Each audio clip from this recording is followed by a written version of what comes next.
दोपहर का दम देख रहे हैं आप। मैं हूं मनोज सैनी। कांग्रेस के सीनियर लीडर और पूर्व सीएम दिग्विजय सिंह क्या ये भली भांति समझ गए हैं कि 2023 में वापसी करना है तो जोरदार मेहनत करने की जरूरत होगी, संगठन को मजबूत करने की जरूरत होगी। और इसीलिए कांग्रेस का बड़ा प्लान है। दिग्विजय सिंह ने पूरे संगठन की जिम्मेदारी संभाली है। कार्यकर्ता में उत्साह जगाने का ताबड़तोड़ दौरा किया जा रहा है और कार्यकर्ताओं के बीच एक खास अंदाज में दिग्विजय सिंह नजर भी आ रहे हैं। उज्जैन में कार्यकर्ताओं से उन्होंने सुझाव मांगे हैं। पहली बार कार्यकर्ताओं से बंटू मन चर्चा की है। महिला बुजुर्ग हर कार्यकर्ता को साथ देने का प्रयास है। बड़ी बात यह है कि उज्जैन में जो आयोजित कार्यक्रम था, महिलाओं के कार्यक्रम में तमाम महिलाओं को मंच दिया और खुद दिग्विजय सिंह नीचे बैठकर कार्यकर्ताओं की बात सुनते रहे।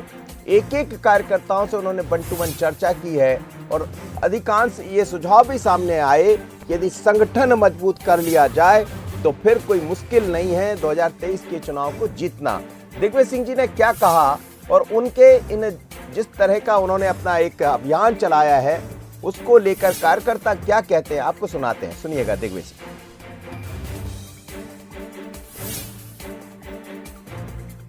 मेरे इतने राजनीतिक जो समय मेरा बीता है 25 सालों से, उसमें मुझे लगता है कि इतने बड़े पूर्व मुख्यमंत्री और इतने बड़े लीडर उन्होंने जो महिलाओं को जो सम्मान दिया है, इसके लिए वो वाकई में बहुत साधुवाद के पात्र हैं। और आज उन्होंने जो कार्यकर्ताओं की बात भी सुनी है, हर एक कार्यकर्ताओं के जो उन्होंने बात सुनी है, उनके सुझाव जो उन्होंने लिए हैं कि संगठन को हमें मजबूत करना है, जो भी टिकट मिले, जिसको भी टिकट मिले, उसके लिए हमें एकजुटता दिखानी है और कांग्रेस की सरकार बनानी है। और खुद इतने बड़े नेता होने के बावजूद भी वो नीचे बैठे हुए थे और सभी कार्यकर्ताओं से, जिसमें सभी महिलाएं भी सम्मिलित हैं, हमारी पदाधिकारी, उनसे भी पूरी उन्होंने सजेशन मांगे कि ज़्यादा से ज़्यादा संख्या में लोगों के सुझाव आ सकें और उसका जो रिज़ल्ट हो तो हमारी विधानसभा की जो मीटिंग थी दक्षिण की, उसको कैसे पॉजिटिव किया जाए रिजल्ट, उसके संबंध में चर्चा हुई। कांग्रेस कार्यकर्ता को मतलब मिलना चाहिए कहीं ना कहीं। चुनाव अभियान भूली जाए, लोग छोटा कार्यकर्ता ने याद करे, छोटा थी मिले, मीटिंग करे तो लोग जुड़े, है ना। कांग्रेस तो कांग्रेस ने कांग्रेस हरेरी, कांग्रेस कहीं हारे को नहीं। कांग्रेस आज भी टिकट अगर ईमानदारी दे दी तो बिल्कुल चुनाव जीते। हमें नेताओं को नहीं देखना चाहिए, कार्यकर्ताओं की पूछ परख होना चाहिए।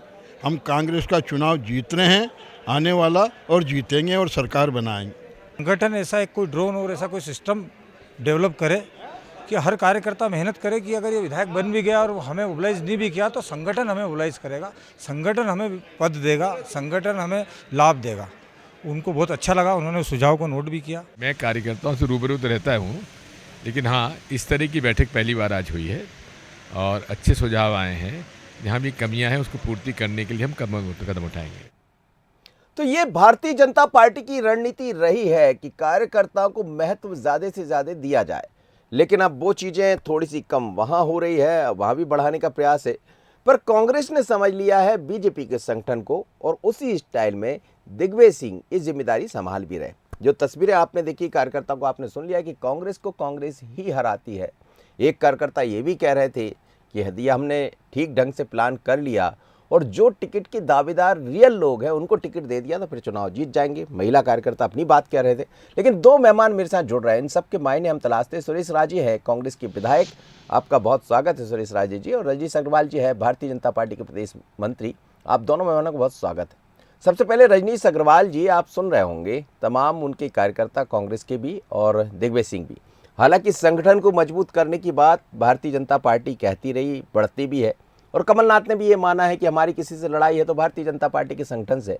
लेकिन दिग्विजय सिंह जिस तरह से भूमिका में नजर आ रहे हैं, खासकर मालवा निमाड़ की बात करें या चंबल ग्वालियर की, ये क्या कहीं एक चुनौती है भारतीय जनता पार्टी? नहीं, भारतीय जनता पार्टी के लिए दिग्विजय सिंह जी का घूमना चुनौती नहीं है, ताकत है।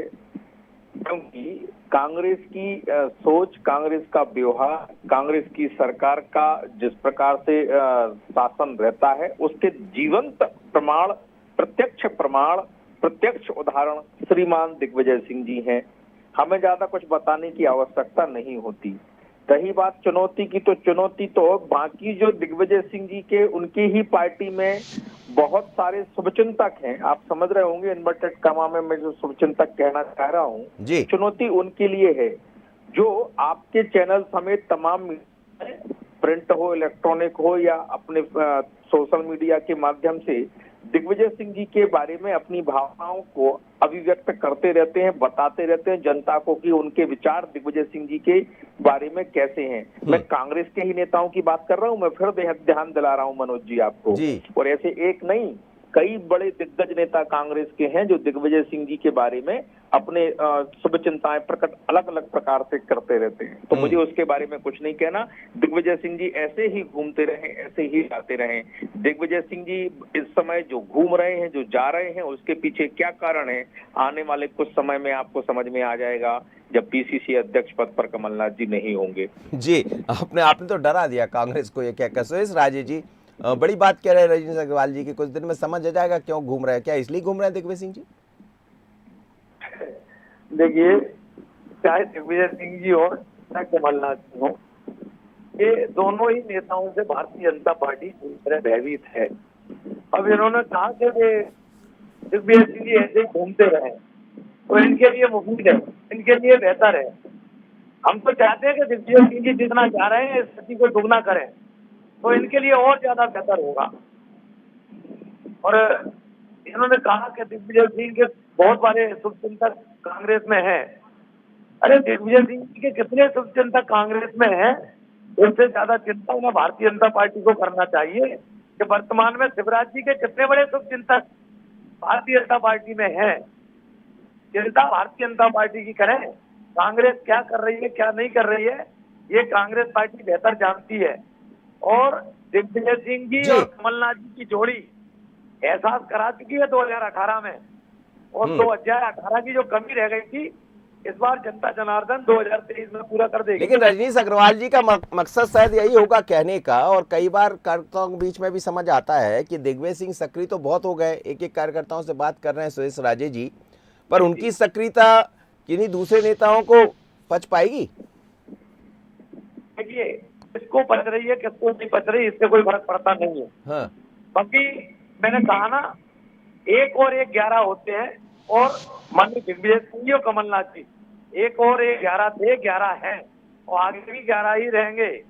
ये भारतीय जनता पार्टी सोचती है कि इस तरह के दिग्विजय बात करके, और इनको लगता है कि कांग्रेस में बहुत गुटबाजी है, कमलनाथ जी दिग्विजय सिंह जी को पसंद नहीं करते, दिग्विजय सिंह जी कमलनाथ जी को पसंद नहीं करते, तो ये चिंता करे तो शिवराज जी को। चलिए, मैं जवाब लेता हूं रजनीश अग्रवाल जी से, लेकिन इस बीच भारतीय जनता पार्टी की तरफ से मुख्यमंत्री शिवराज सिंह चौहान ने भी दिग्विजय सिंह जी की इस एक्टिवनेस को लेकर बयान दिया है, और कमलनाथ और दिग्विजय सिंह के बारे में क्या कहा है जरा सुन लीजिएगा। शिवराज सिंह चौहान मध्य प्रदेश के मुख्यमंत्री।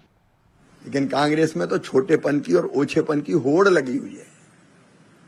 हर नेता दूसरे नेता को छोटा करने के लिए बड़ा बयान देना चाहता है, और इस होड़ में कमलनाथ जी और दिग्विजय सिंह जी सब शामिल हैं।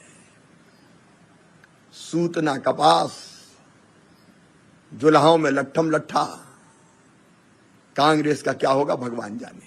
चलिए, मुख्यमंत्री शिवराज सिंह चौहान कह रहे हैं कि कांग्रेस का क्या होगा ये तो भगवान ही जाने। रजनीश अग्रवाल जी वो कह रहे हैं 1 और 1 2 नहीं है, वो 1 और 1 11 है, इसीलिए तो आपकी मुश्किलें बढ़ाएंगे। नहीं, उनके प्रति मेरी सद्भावनाएं हैं, जैसा वो विचार व्यक्त कर रहे हैं, काश ऐसा होता। और अगर ऐसा होता तो 2018 में बनी कांग्रेस की सरकार जोड़ तोड़ जुगाड़ से वो भरभरा के 2020 में मार्च के महीने में नहीं गिर जाती। वो उनको जिम्मा दे के रखे कि सरकार बचा लो बचा लो बचा लो, और पता चला कि शपथ ले हुए मंत्री और चुने हुए विधायकों ने कांग्रेस छोड़ दी। अगर ये 1 और 1 11 होते, अरे छोड़िए 1 और 1 2 ही होते तो ही सरकार इनकी बच जाती, क्योंकि कांग्रेस के लोगों ने कांग्रेस को छोड़ा था। ये शून्य में शून्य का गुणा करो, किसी कवि की बेहतर कविता है कि शून्य में शून्य का गुणा करो शून्य ही आता है, शून्य में शून्य जोड़ो शून्य ही आता है, तो वो वैसा ही मामला है। बाकी इनके विचारों को मेरी सहानुभूति है, सद्भावना है, लेकिन दरअसल सच्चाई जो अतीत वो बताता है किस प्रकार से है। लगातार ये बताने का प्रयास कर रहे हैं कि संगठन तो कमजोर है, ये कह रहे हैं, एक बार नहीं बार बार कह रहे हैं, सोच समझ कर कह रहे हैं। और राजनीति में दिग्विजय सिंह जी का नाम वो नाम है कि वो खाते पीते उठते बैठते जागते सोते केवल राजनीति करते हैं, केवल राजनीति करते हैं। तो ये भी राजनीतिक उनके उद्देश्य जो हैं उनको फलीभूत करने के चक्कर में है कि संगठन तो कमजोर है, मैं मजबूत कर रहा हूँ, अगला पीसीसी अध्यक्ष कौन होगा ये मैं तय करूंगा, मैं करवाऊंगा। सुरेश राजे जी जवाब दे दीजिए। बस की बात नहीं है। देखिए, अब ये अगर इनको मुबारक हो, इन्होंने कहा कि ये सरकार नहीं बचा पाए। मैं दूसरी बात कह रहा हूँ, इन्होंने जहाँ जहाँ जनादेश को ठुकरा के, चुनी हुई सरकारों को गिरा के, वोटों की सरकार गिरा के नोटों की सरकार बनाई है। आने वाले समय में समझ में आएगा और कौन भर के गिरा था और कौन भर के गिरेगा, ये जनता तय करेगी। अब शुरुआत हो गई है कर्नाटक से, कर्नाटक के बाद मध्य प्रदेश के बाद महाराष्ट्र, ये सभी पूरे देश में इन्होंने जिस तरह का फंडा अपनाया है ना, ये जनता इनको सबक सिखाएगी बहुत तरीके से जी। और भारतीय जनता पार्टी खुद चिंतित है, खुद भयभीत है, अभी तो इस तरह के हथकंडे अपना रही है। चलिए सर, बहुत धन्यवाद। आप सुरेश राजे जी आप मेरे साथ जुड़े, रजनीश अग्रवाल जी आप मेरे साथ जुड़े। लेकिन कांग्रेस में दिग्गी का जो प्लान है, नया प्लान है, वो आप समझ रहे होंगे कि कैसे कार्यकर्ताओं के बीच में पहुंच रहे हैं, कार्यकर्ताओं को जोड़ रहे हैं और कार्यकर्ताओं के बीच में एक विश्वास जगाने का प्रयास भी है कि ये वो दिग्विजय सिंह नहीं है, ये वो कांग्रेस नहीं है। हम संगठन को मजबूत करें और संगठन वर्सेस संगठन की लड़ाई लड़ें। यदि ऐसा होता है तो 2023 का चुनाव 18 से भी ज़्यादा अलग तरह का होगा, बल्कि इसमें तकरार भी दिखाई देगी और दे भी रही। मुझे दीजिए इजाज़त, लेकिन बात दोपहर के दम में छत्तीसगढ़ की करेंगे और छत्तीसगढ़ की